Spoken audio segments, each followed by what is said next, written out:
Yayasan Pelestarian Ragam Hayati dan Cipta Fondasi Indonesia atau biasa dikenal dengan Yayasan PRCIP Indonesia memiliki pendekatan program dalam upaya pelestarian keanekaragaman hayati dan pemberdayaan masyarakat. Nah, dalam konteks seni budaya tenun ikat ini adalah bagaimana memperkuat identitas masyarakat yang saat ini juga aktif dalam upaya mendukung pelestarian di sekitar tempat tinggal mereka, karena mereka tinggal di dalam dan sekitar kawasan hutan. Penggunaan pewarna-pewarna alam itu menjadi bagian dari partisipasi mereka, kontribusi mereka dalam upaya melestarikan keanekaragaman hayati yang ada di lingkungan mereka.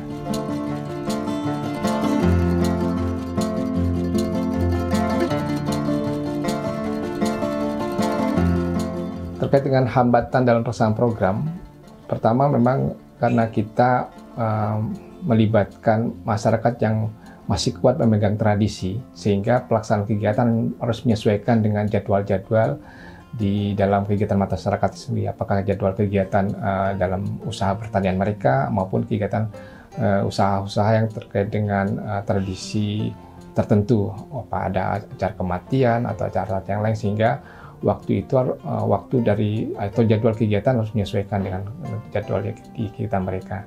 Kemudian lokasi juga ini cukup jadi tantangan karena berada di daerah yang cukup jauh, bahkan di antara dua desa juga ini, antara Sintang dan Kapuasulu juga berada di jarak yang cukup jauh juga ini. Walaupun saat ini kita ketahui ada 5 komunitas Dayak yang memiliki keahlian menenun, tapi pada program kali ini kita fokus di 2 komunitas. Pertama, komunitas Dayak Iban di Kabupaten Kapuasulu di Desa Sungai Abau, dan satu lagi di Dayak Desa di Kabupaten Sintang di Desa Gembaraya, Kecamatan Kelampermai. Keberadaan proses pendampingan ini tentu tidak bisa berjalan selamanya. Kita perlu satu skenario bagaimana membangun kemandirian di tingkat para penenun, sehingga pada langkah kedepannya kita harus memikirkan bagaimana memperkuat kelembagaan yang ada di penenun, juga bagaimana juga memperkuat aturan-aturan yang bisa memperkuat atau mendorong kelestarian tenun melalui aktivitas masyarakat itu sendiri. Dalam upaya pelestarian tenun di Kalimantan Barat, PRCIP tentu tidak bisa bekerja sendiri. Kita akan melibatkan berbagai pihak, apakah itu swasta, apakah itu pemerintah, dan masyarakat itu sendiri. Di tingkat pemerintah tentu kita paham ada beberapa kelembagaan, institusi yang memang bisa terkait dengan upaya mempromosikan dan melestarikan, mulai dari misalnya lembaga seni budaya di instansi pemerintah maupun lembaga-lembaga pengembangan kerajinan nasional daerah atau Dekranasda, juga teman-teman yang bisa memfasilitasi upaya mempromosi perdagangannya seperti Dinas Perindustrian dan Perdagangan. Juga di tingkat masyarakat ada beberapa kelompok-kelompok yang mesti diperkuat, yang memang punya peran sendiri dalam mendukung bagaimana mensinergikan aktivitas para penenun dengan kegiatan yang ada di pemerintah juga. Teknik pengetahuan yang digunakan juga menggunakan tradisi-tradisi pengantukan dari nenek moyang mereka, mulai dari membuat motif, menenunnya sendiri, menggunakan pewarna alam, menghasilkan kain-kain yang berkualitas dan sebagainya. Sehingga praktek-praktek ini sangat mempunyai nilai seni yang begitu tinggi. Namun pada perkembangan terakhir-terakhir ini, pengetahuan menenun atau seni budaya menenun di masyarakat ini sudah mulai dirasakan kurang oleh para generasi mudanya. Sehingga perlu dipikirkan suatu upaya bagaimana melestarikan seni budaya tenun yang berharga ini, yang punya nilai-nilai tinggi ini, agar sampai masa yang akan datang juga keberadaan tenun itu masih tetap lestari.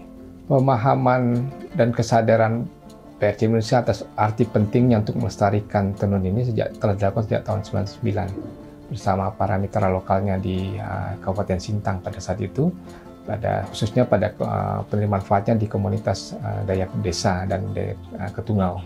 Namun pada tahun 2010-an kita mulai melakukan pendekatan atau melakukan pendampingan pada komunitas Dayak Iban dan di Kabupaten Kapuasulu. Kita memandang perlu ada 3 output yang akan kita kembangkan lewat program ini.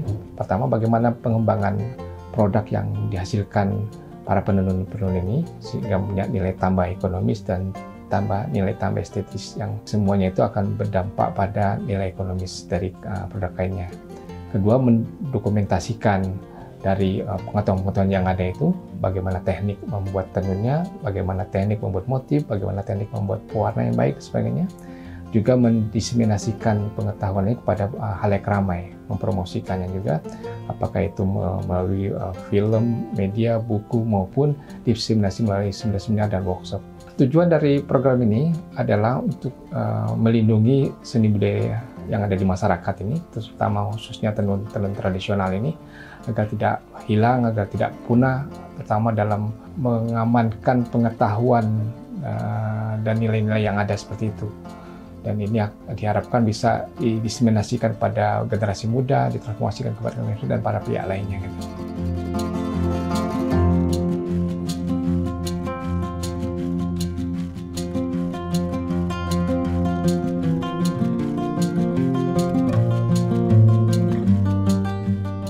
Saya belajar menenun dari umur 15 tahun. Kata mama, belum bisa menenun, tidak boleh berkeluarga. Nah, jadi belajarlah saya memintal dan mengikat buat motif. Nah, setelah umur 20 tahun, saya berkeluarga, habis itu saya teruskan belajar menenunnya.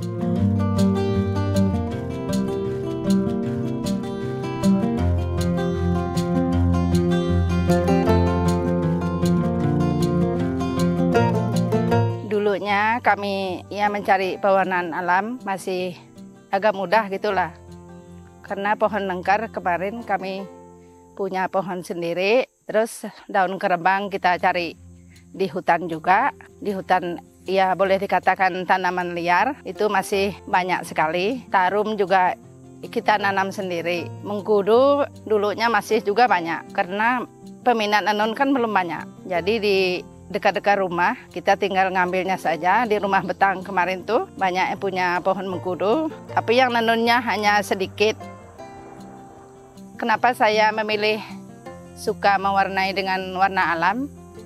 Karena warna alam itu kita jual juga lebih enak, peminat juga banyak, terus harganya juga lebih lumayan. Harganya juga dibanding kimia itu lebih tinggi. Orang luar, orang dalam juga sekarang berminat membuat alam. Saya berharap terutama untuk anak-anak muda ke depannya mereka bisa bergerak dan berniat untuk melanjutkan tenun ini. Program yang semacam ini dan pelatihan yang seperti ini yang selalu kami inginkan. Ini menambah pengetahuan dan menambah ilmu bagi kami. Sekarang anak-anak muda yang belum bisa menjahit, dan yang belum bisa membuat pola, mereka bisa. Inilah yang kami inginkan.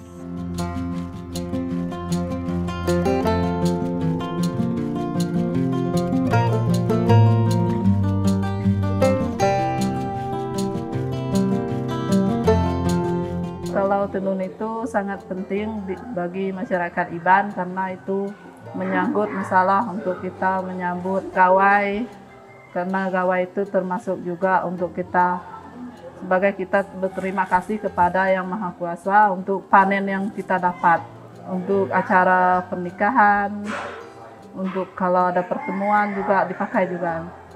Banyak sekali perbedaannya. Kalau dulu tuh mereka buat benang itu dari sutra, bukan benang yang kita intal sekarang. Warnanya juga beda, mereka dari alam dulu, sekarang banyak wanted. Kumbang Pegari itu saya ambil dari gadis yang dari Kayangan. Cerita dari cerita Dayak Iban. Saya tidak terlalu banyak tahu, tapi saya tahu sedikit-sedikit dari orang tua. Kumang itu adalah orang Kayangan yang paling tercantik di masyarakat suku Iban. Selama ini kalau kita buat tenun itu untuk pemasaran, untuk menambah ekonomi di masyarakat Iban itu untuk menyekolahkan anak, untuk biaya dapur. Itu biasanya orang tuh banyak yang datang ke rumah mau beli. Kadang ada yang mau pameran, mereka nanya ke rumah. Kalau motifnya diminati, itu banyak yang buat. Itu banyak yang minta, kita buat, kita jual. Kalau bisa anak-anak yang di betang-betang itu bisa menenun. Kalau di Sungai Sedi itu anak-anak yang SMP, SD itu udah bisa semua menenun.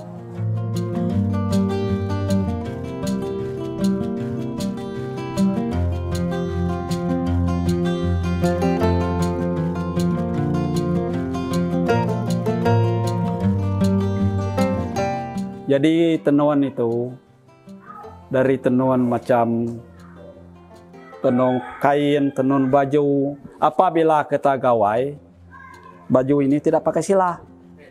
Waktu gawai, waktu nikah kita pakai itu. Bukan silah pakai beladang ke kebun, bukan.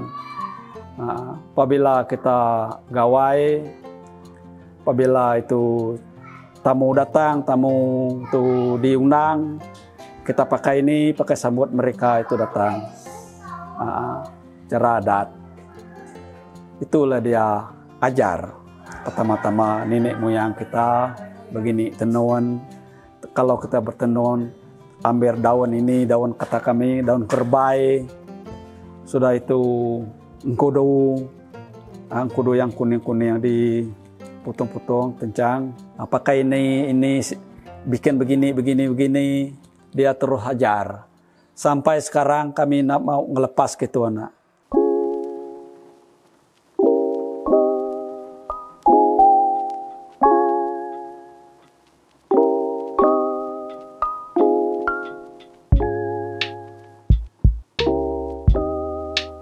Tujuan lainnya adalah bagaimana juga melakukan transformasi pengetahuan dari para tetua-tetua mereka yang saat ini sudah mulai berkurang dan itu dilakukan kepada generasi muda mereka, sehingga para generasi muda yang akan datang juga memiliki pengetahuan yang memadai tentang pengetahuan tenun itu sendiri.